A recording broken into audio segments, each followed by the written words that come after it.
আসসালামু আলাইকুম রহমতুল্লাহ। সম্মানিত হাজিরিন, কোরবানির মাংস কতদিন জমিয়ে রাখা জায়েজ, কতদিন জমিয়ে রেখে খাওয়া যাবে তা নিয়ে অনেকের মনেই সংশয় থাকে।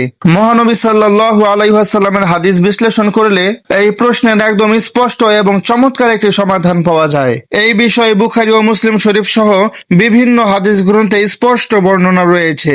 হাদিসের মূল বিবরণ ও প্রেক্ষাপট।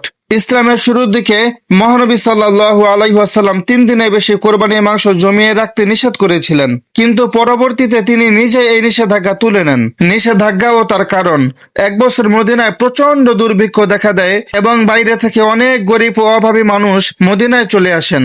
তখন মহানবী সাল্লাল্লাহু আলাইহি ওয়াসাল্লাম বলেছিলেন, তোমাদের মধ্যে যে কোরবানি করেছে সে যেন 3য় দিনের পর এমন অবস্থায় সকাল না করে যে তার ঘরে কোরবানির মাংসের কিছু অবশিষ্ট আছে। আমি হাদিসটি আবারও বলছি, তোমাদের মধ্যে যে কোরবানি করেছে সে যেন 3য় দিনের পর এমন অবস্থায় সকাল না করে যে তার ঘরে কোরবানির মাংসের কিছু অবশিষ্ট আছে। সহিহ বুখারী হাদিস নং 5569। কারণ রাসূল সাল্লাল্লাহু আলাইহি ওয়াসাল্লাম চেয়েছিলেন যেন ধনীরা মাংস জমিয়ে না রেখে অভাবী ও ক্ষুধার্ত মানুষদের মধ্যে সব বিলিয়ে দেয়। নিষেধাজ্ঞা তুলে নেওয়া এবং সংরক্ষণ বা জমিয়ে রাখার অনুমতি। এর পরের বছর যখন মদিনায় অর্থনৈতিক অবস্থা ভালো হলো এবং দুর্ভিক্ষ কেটে গেল, তখন সাহাবীগণ রাসূল সাল্লাল্লাহু আলাইহি ওয়াসাল্লামকে জিজ্ঞাসা করলেন, হে আল্লাহর রাসূল, আমরা কি আগের বছরের মতোই 3 দিন পর সব মাংস শেষ করে ফেলবো? তখন প্রিয় নবী সাল্লাল্লাহু আলাইহি ওয়াসাল্লাম ইরশাদ করেন, তোমরা নিজেরা খাও, অন্যকে খাওয়াও, দান করো এবং সংরক্ষণ বা জমিয়ে রাখো। কারণ গত বছর মানুষ কষ্টে ছিল, তাই আমি চেয়েছিলাম তোমরা তাদেরকে সাহায্য করো। সহিহ বুখারী হাদিস নং 5569 ও সহিহ মুসলিম হাদিস নং 1971। অন্য একটি হাদিসে মহানবী সাল্লাল্লাহু আলাইহি ওয়াসাল্লাম আরো স্পষ্ট করে বলেছেন, আমি তোমাদের 3 দিনে বেশি কোরবানির মাংস খেতে নিষেধ করেছিলাম যেন সচ্ছল ব্যক্তিরা অসচ্ছলদের খাওয়াতে পারে। তবে এখন তোমরা তা খেতে পারো, যা ইচ্ছে জমা রাখতে পারো এবং সদকা করতে পারো।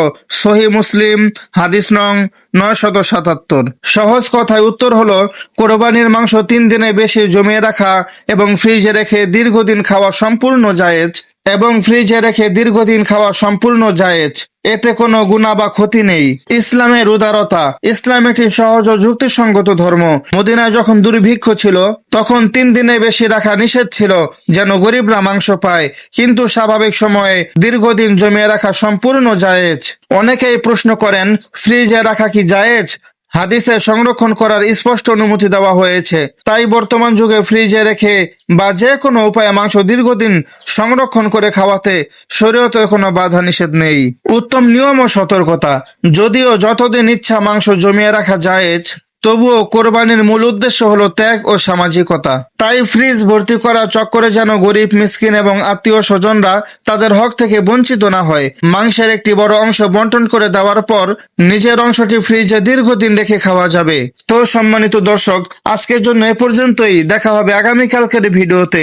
সে ভিডিও সবার আগে পেতে চ্যানেলটিকে এখনই সাবস্ক্রাইব করে পাশে থাকা বেল আইকনটি বাজিয়ে দিন। আর আপনাদের সবাইকে ঈদ মোবারক। কমেন্টে ঈদ মোবারক লিখতে আপনারাও ভুলবেন না।